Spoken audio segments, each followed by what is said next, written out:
Welcome everyone to another episode of Slasher Scotty. I am your host Scotty McCoy, and boy do I have a surprise for all of you.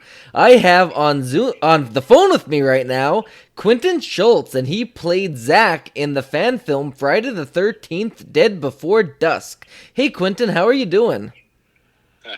Hey, Scotty, I am doing great today. How are you doing? I am doing wonderful. I am excited that we can do this interview and make it happen. I know you're part of the army now, and you're going to be going to that. And I'm glad we can make it happen before that.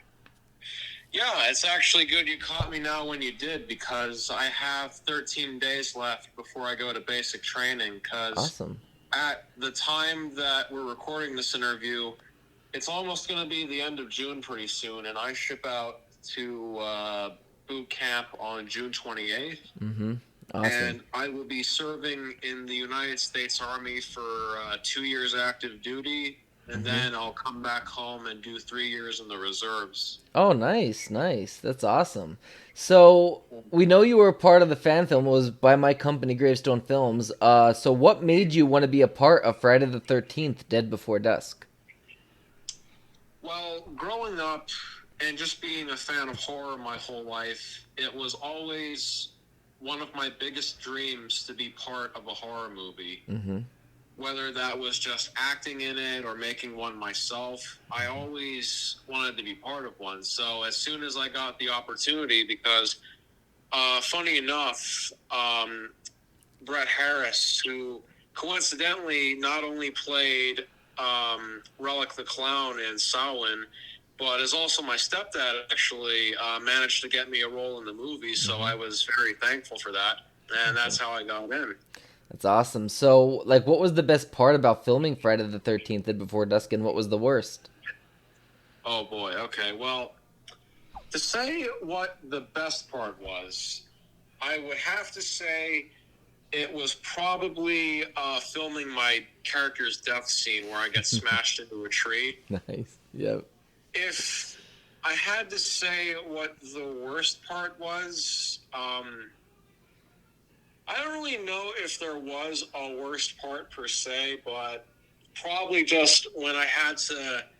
I mean, we'll get into this part later, but probably where I had to lie on the ground for periods of time to shoot the scene where they find my character's corpse. Yep. We had to do that multiple times, and I had to lay on the ground for a couple hours, not moving, Yep. just to get the pose right. Yeah. So why don't we go right to that question? So we know that you were on the ground for a long, long time, multiple takes, multiple repeats, just to get different camera angles and just to get you involved, to get the right scenes and to get all the actors to do the scenes right that were around you. So what was it like filming that scene? Oh boy. Okay, so filming that scene. So most of the scenes for that was shot around a nearby forest area, like a small trail. Mm-hmm. Now, we managed to shoot all of the movie in one day, so we had to space things out time-wise. So when we got to this part, basically I was asked to lie on the ground just so the other characters could come roll my body over, see all the blood and guts all over me and everything.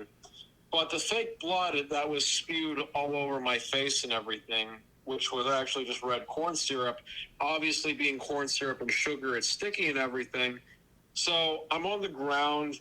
I have leaves in my face. I have twigs on my face. I have, little pine needles on me. There's little bugs and spiders and everything crawling all over me. And I can't do anything about it. I just have to lay there. Aside from that, I have debris and little pieces of dirt and everything. Right. And then we could have got that shot done a lot sooner, but I remember you were there for this one. Mm-hmm. There was this one part where we had to have an outtake, a blooper, because when your characters rolled me over and were tapping on me to try to wake me up and everything, you kept jabbing in, because I do admit I am a bit ticklish. You were jabbing all in my ticklish areas, And I just had to break character for a brief moment to tell you, like, to stop. Like, So stop, dude, you're fucking tickling me. I know that you did get sick after we finished shooting. So how'd that come about? Oh, yeah, so after... Now, here's another bit of a funny story. So, after we did the death scene where I got my face smashed into the tree, and I mentioned the blood was just red dyed corn syrup, so basically like just liquidated sugar. Um, I kind of thought of like ways I could freak people out on the set. So I just started scooping up big chunks of like the sugar and everything, and I just started licking it off my fingers.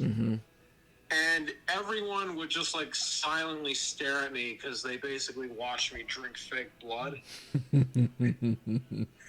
So, and as far as to how I got sick, originally I thought I got sick from drinking the blood, but it turns out there was actually a bit of like a common cold going around among the cast members. So I was fine afterwards. Right, and I think if I'm not mistaken, you were kind of I might be mistaken, but weren't you a little nervous if it was COVID or something because COVID was going on around that time too when we were filming. Oh yeah, COVID was going on, but I Yep. wasn't nervous about it. Okay. So speaking of your death scene now, obviously, personally, I think your death scene is one of the best in the film. I really thought it came out really well, and like especially in post production editing where we edited it up like to have you, because obviously we stop at a real tree and then there's a fake tree that we used, and in editing we had to make it look like you went into a real tree, and I think it came out wonderful. So care to explain on like what like how, about that death scene, how was it for you, like what was it like filming it? Okay, so to explain how the death scene went. So first, when we were over, the place where we filmed Camp Crystal Lake was actually Tyler's backyard. So originally, the director, Amanda, she asked me to basically just act. Okay, well, first what we had to do was I had to walk out on top of this pile of rocks. Then Tyler, as Jason, would come up, grab my leg, throw me down, and then drag me off the rocks. Then I shove him away. I run. I do a fake fall over. He grabs me and slams me into the tree. So this is kind of where the funny story starts again. So when I got dragged off the rocks, because we had to do a few takes of that, when I got dragged off the rocks were actually kind of sharp, and the first time Tyler dragged me over them, like I actually did cut my back up a little bit. So then I found out that take wasn't good enough, so we had to do it again. When we did it the second time, I was asked to kind of make it look like, I was struggling or fighting a bit more. So what happened next was a little accidental, but as, I have, like, Jason dragging me over the rock, I accidentally, like, whammed my fist into Tyler's face as he was doing it. And, they actually did keep that in the shot, because if you watch closely for a brief moment before it cuts out again, you actually see me, like, punching his mask a little bit right before it kicks out. Yeah. Yeah, and Tyler wasn't too happy about that, but he got over it. We did keep that scene in too, because it was perfect when he got up, like the mask was already off and you didn't see his face, and he put the mask right back on, which mimicked the beginning where he already had the mask off, which was actually pretty a nice touch. One thing I know you always mention. Go ahead. Sorry. No, go ahead. The part where like his mask got flung off, that was actually accidental. I did not mean to do that. Yep, but it worked. It really did work, and you're actually the one that got us the mask to use for the movie. Yes, I actually had this little dinky plastic Jason Voorhees mask that I had. So when I learned that you were looking for like the right kind of mask to use, because I am a bit of an artist, I fully offered that I would like paint the mask up and make it look dirty. Yeah. Now, originally I was asked to make it kind of look a little bit like Part 3 or Part 4 Jason. So I kind of figured to myself, if Jason's been stomping around the woods for how many years now, he's obviously going to look beaten up and dirtied up. Right. So I tried to make it look a little bit like Part 3, but just more dirtier and grimmier and torn up and things. And I think I got the effect I wanted. And all I really used was just a can of spray paint, a little X-Acto knife, and then just some acrylic paints I had lying around. Nice. And I know you mentioned this a lot when we were after it was released and everything, but your character, like you mentioned, your character is the entire reason why everyone in the film was actually killed off. So can you explain why that was? Okay, so I'm just going to say this. Dead Before Dusk, the real villain in the movie is not Jason. The real villain is actually my character when you think about it. Because if you do watch it, I am the one who, after our car breaks down, my character, Zach, was the one that suggested everyone goes into the woods. And, of course, you know, everyone gets killed off by Jason. Yep. Yeah. So I can't really explain what it was that made Zach do that, because Zach's background was never really elaborated on, and most of how I was asked to portray Zach was kind of bleak. I was never really given too much directions on like how I should act. Right. At the time I was binge watching this anime series called Death Note, which, by the way, is probably one of my all-time favorite animes. But in Death Note, I kind of think that the character L, also known as Ryuzaki, I like his mannerisms and his posture and everything, how he's always hunched over and like looks awkward and out of shape. Right. So I tried to make Zach look a little bit like that, just because like that was the first thing I could think of. Yeah. So I don't know, maybe in the future, if there is ever a sequel to Dead Before Dusk, if that ever happens, maybe Zach's background might be elaborated on a bit more. Right. But all I can say is that Zach, he's a bit more than meets the eye. There's probably more going on with him than we saw in the film. Yeah, and it's funny because I'm going to tell a story right now about one of your scenes, and it's not anything that happened really on camera. I mean, the scene happened on camera, but the story is about what happened in editing, which was my worst nightmare ever. Boy! But I think I know the one you're talking about. Yes. So the scene is you have to go pee. And and obviously at the time we were filming, you were 17, so we didn't want you to really pee. I mean, we gave you the option if you wanted to, but it was better off that you didn't. So you just pretended to pee, obviously. But we needed it to sound like you were peeing because we want it to be as real as possible. So I'm looking on YouTube at first for pee sounds, and I can't find anything that works. Like that sounds real enough. So I'm thinking, what can I do to make this pee sound real? I need to make this sound real. And Amanda, the director, is like getting on me, like, you need to make this piss sound real. Like it needs to sound like he's really peeing against a tree. So I went to Pornhub and I literally was looking at guys, mainly guys, peeing on a tree in the woods. And and for people listening to this, if you don't want to listen to graphic details, skip maybe I'd say a minute or two of this next part of the conversation. But I will say that the amount of penises I had to look at and watch pee to extract the audio from was disgusting. Between large and fat and and ones that look like mushrooms that Mario would stay away from. Like it was just so much. I remember I was on the phone with you when it happened. Yes, and it was horrendous. Like it was so many disgusting things I had to look at just so I can get the audio. I'm like, Quentin, the things I have to do for making this movie come off real.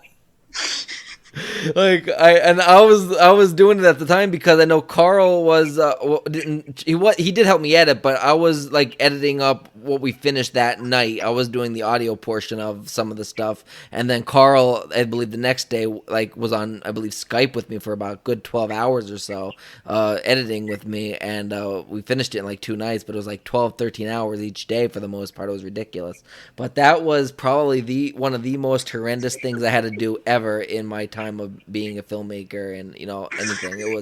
It was bad. It was just some of the things, like I'm like, they couldn't give me normal looking penises. But I did find one, and it did sound really good. I just had to lower the volume on some of it, but so it sounds like it's a little, from where we're filming you at, it's not like right up against you, so it needed to sound like it's from a distance, but enough that you can simulate that he's peeing. So it came out pretty decent, but it was quite horrendous, some of the stuff. But I'm glad of the final product of it. It was a small price to pay. Yes, it was. And on some of the images that I had to look at, it was a small price to pay. Oh God. So what was go ahead. I'm sorry. What is funny though is that morning I woke up around like 4 or 5 in the morning, mm-hmm. and I didn't know if you actually did want me to piss on camera or if you were gonna like do the fake one where you would edit in with like special effects. Right. Like I woke up around like, I think it was like around 4 in the morning, and I did not go to the bathroom for hours. Ooh. Yeah. So like I pretty much had to hold this in most of the time until we got back to Tyler's. Yeah, for nothing. Just because like I didn't know what you wanted me to do. So like right. I could have done it, but right. I think a majority of the reason why was because of you being 17 years old. It would be more safer, for you to simulate it, obviously, like, fake it. Because originally, I don't know, like just get a water gun full of like, lemonade or something. Right. Because originally the role of Zach was going to be played by somebody that was, I believe, 18 at the time, but he had to work. So that's when I, came across you through Brett. And that's how that all happened, but because that's when I wrote in the pee scene, I wanted them to actually pee to make less work for us in post-production, but we didn't have anybody else, and it was a really short, it was a short film. We filmed it in a total of 2 days. Your scenes were all in 1 day, and we literally, had 2 days total to film it. I wrote the script in a matter of an hour or two, and then we just kind of, was only like, what was it? Like the original script was only like 7 pages. 7 or 8 pages, yeah. Only had like 1 page additional, and that was it. Right. There was literally like 7 or 8 pages of the script, but it became an 18-minute movie. They usually say 1 page of script is 1 minute of film, but we didn't really add a lot to it per se, but we added a lot of dialogue to it. Not dialogue, a lot of action scenes. Like the action scenes really took up a lot of time. Yeah. Yeah. Most of what was like in the movie was not in the script. That was mainly just improvised on camera and stuff we just came up like as we were thinking of it. Right. A lot of the dialogue was in the script, but a lot of the action stuff we have done a lot of it was improvised. Like maybe this, even when you look at Rob Pawanda's death, he played Ryan. Like his death was not that scene. Like he was not supposed to get impaled against a branch on the tree. He was supposed to get impaled through the back and out the chest with a machete. But we changed it because we didn't realize that all the trees had these spikes on it, which is really cool. And we're like, why don't we, make it, and that's why, like, when you look at his death scene, it isn't as good as it could have been.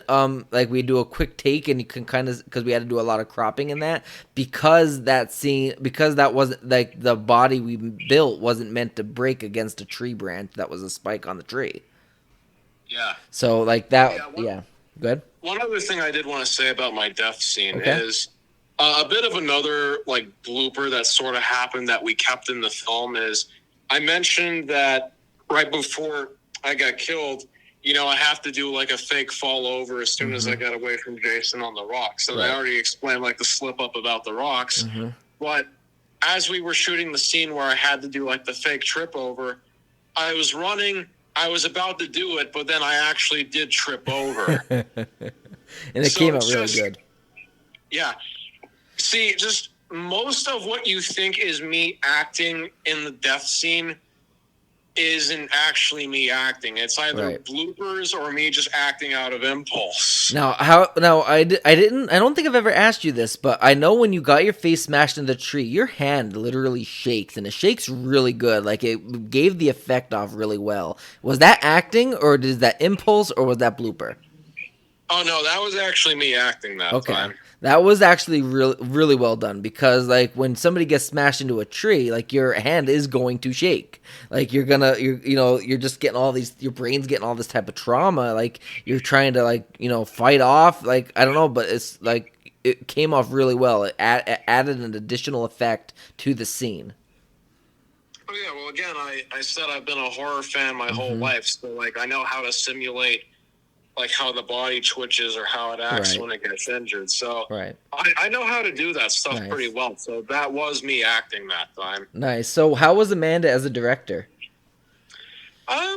She was okay. I didn't really talk to Amanda too much, but she was all right. Yeah, she it was her first time directing. I thought she did pretty well. She knew what she wanted. I know she did a lot better in this film than I don't want to say it in a mean way, our previous director has in a previous film, but she did quite well. I was impressed with how well she did. So speaking now, how about Tyler? How was he as Jason? I think he did a very good job as Jason. I think just for first time, I think he pulled the look and the character off very well. Yeah, I think he did a good job. So speaking about Jason, who is your favorite Jason in the actual Friday the 13th films, and why? Okay, so if I had to say who my favorite, or like what my favorite incarnation of Jason was, I would have to say, just on a personal level, I would have to say Jason from Part 8, which is Jason Takes Manhattan. Okay. Simply because that was the very first Friday the 13th I ever saw. Mm-hmm. Nice. So did you like? So I'm guessing Kane Hodder's your favorite Jason. Yeah, I think. Okay. I think arguably he pulls off the character of Jason the best as compared to the other actors who have portrayed him. Yeah, I can agree with that. And also he's done the role multiple times, so like he knows how the character can like operate. Right. So what Friday the 13th film is your favorite, and why?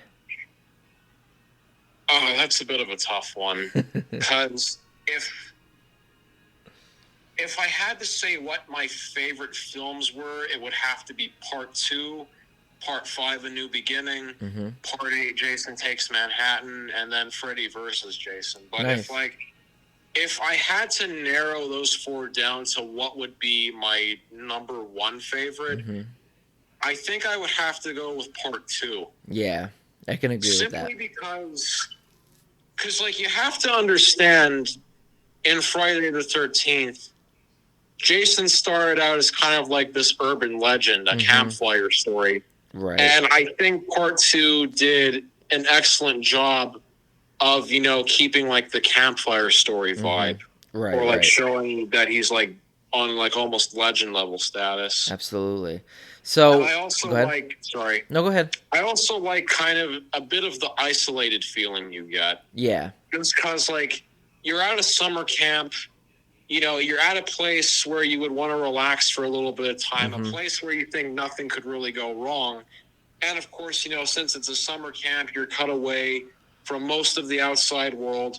You're in the middle of the forest, town civilization is like, God knows how many miles away. Right. So like if something happens to you out there, you're basically screwed. Yeah. And I know that feeling very well because I come from Pennsylvania. I've lived around like woodlands most of my life. I grew up walking around and exploring forests. So I know the feeling of like if something happens to you out there, you're basically screwed better than most people because I had to grow up like that. Absolutely, yeah.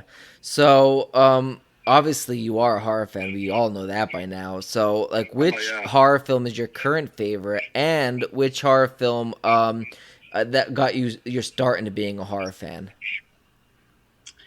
Okay, so if I had to say what my favorite horror movie is at the moment, Mm-hmm. and probably this will always be my favorite, but Don Coscarelli's Phantasm. Okay.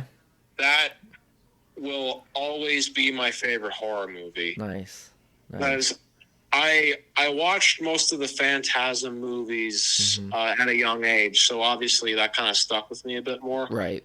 Because one night, I forget how long ago this was, but I know it was many years ago when I was still a little kid. I remember one night on the Chiller TV channel, they were having an all-night marathon of just repeats of Phantasm 1 and Phantasm 2. Nice. So I got to watch the first Phantasm and then the second movie right afterwards. Nice.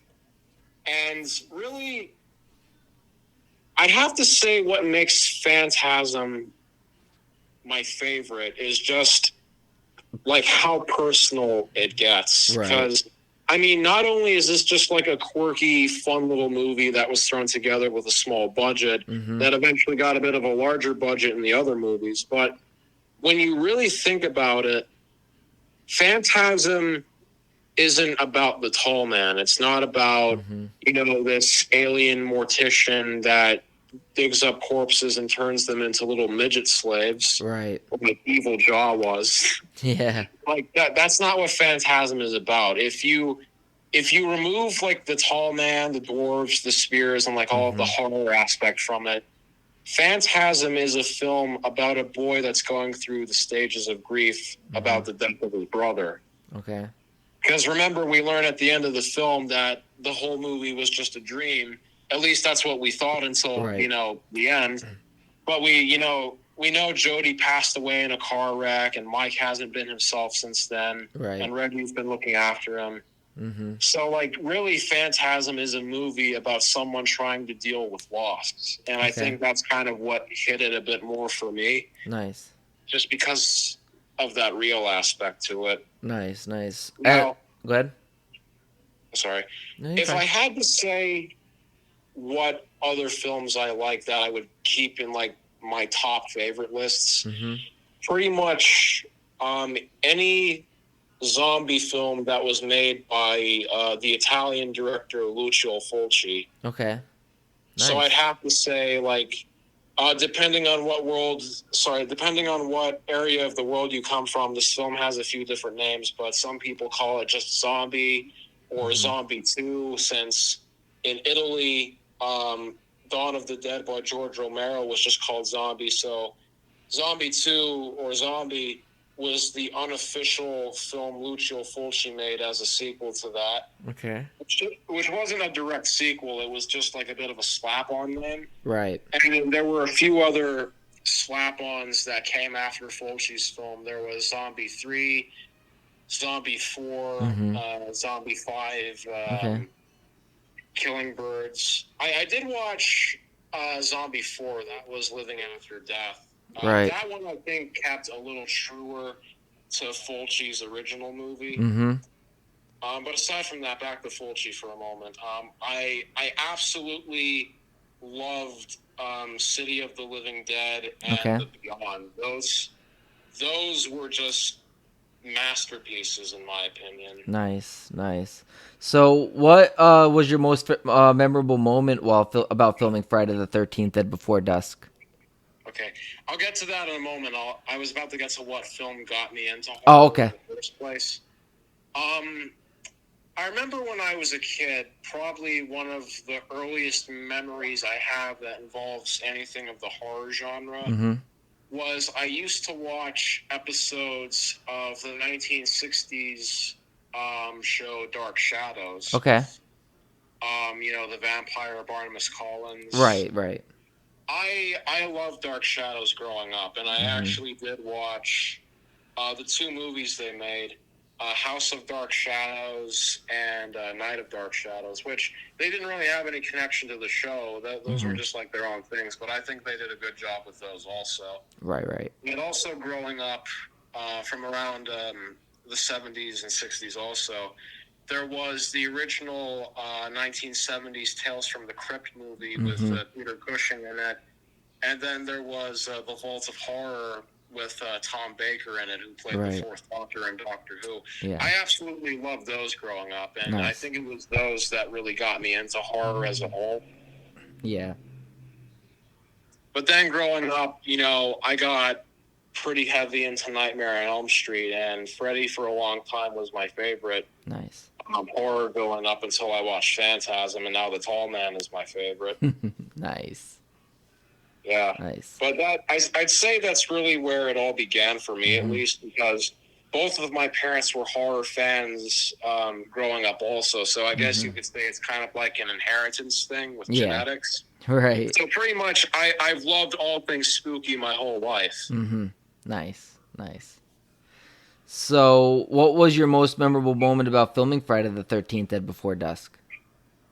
So I'd have to say my most memorable moment was, and you probably knew I was about to say this too, but when I get my face smashed in the tree. Yeah, absolutely. That was probably like the main highlight of the whole film for me. Yeah, and that was a really good death. Like, it came off so well on screen. It was done amazingly. I mean, Tyler's stepdad, Bill did Young. He did the SFX for that, and he literally built like a miniature tree, and he stuffed it with, I'm pretty sure, was it a balloon inside there with fake blood in it?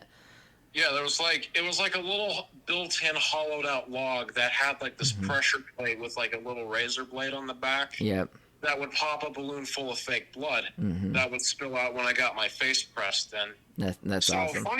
Funny story about that. When I had my head in there, I will admit it was cramped. And like little bits of the bark were coming up and jabbing at my neck and everything. And when Tyler tried, because like we only had to do this in like one take to make it like really perfect. So it's like no pressure. When Tyler smashed my head into there, the balloon didn't pop the first time. Ooh. So, like, you see him a little bit trying to, like, get me in there as much as he can to make the balloon pop. Right.